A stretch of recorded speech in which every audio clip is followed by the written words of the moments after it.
ये भी एक सुखद संयोग है कि आज जब सोमनाथ मंदिर के इस स्वाभिमान यात्रा के 1000 साल पूरे हो रहे हैं, तो साथ ही 1951 में हुए इसके पुनर्निर्माण के 75 साल भी पूरे हो रहे हैं।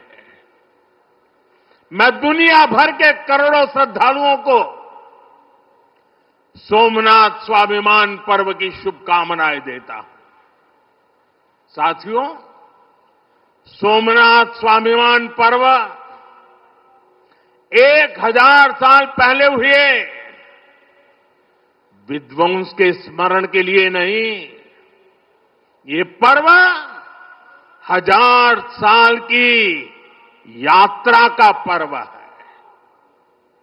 साथ ही ये हमारे भारत के अस्तित्व और अभिमान का पर्व है, क्योंकि हमें हर कदम पर, हर मुकाम पर सोमनाथ और भारत में अनोखी समानताएं दिखती है।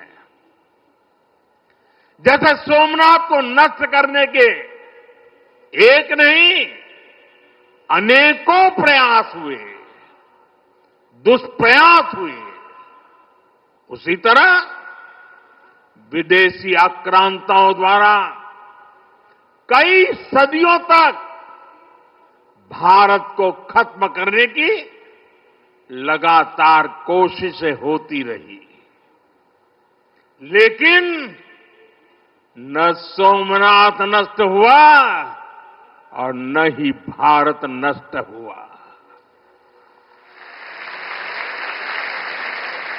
क्योंकि भारत और भारत की आस्था के केंद्र एक दूसरे में समाये हुए हैं। साथियों, आप उस इतिहास के बारे में कल्पना करिए।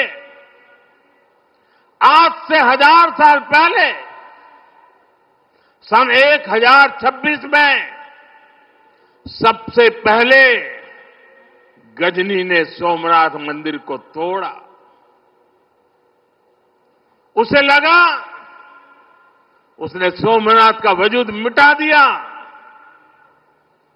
लेकिन कुछ वर्षों के भीतर भीतर सोमनाथ का पुनर्निर्माण हो चुका था।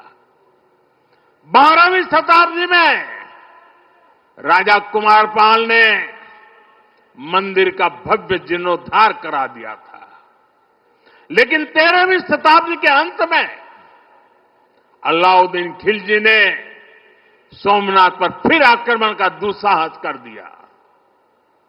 कहते हैं जालोर के रावल ने खिमजी सेनाओं से जमकर लोहा लिया। इसके बाद 14वीं शताब्दी की शुरुआत में जूनागढ़ के राजा द्वारा फिर से सोमनाथ की प्रतिष्ठा संपन्न कर दी गई। 14वीं शताब्दी के आखिरी वर्षों में मुजफ्फर खान ने सोमनाथ पर फिर हमला किया। वो हमला भी नाकाम रहा।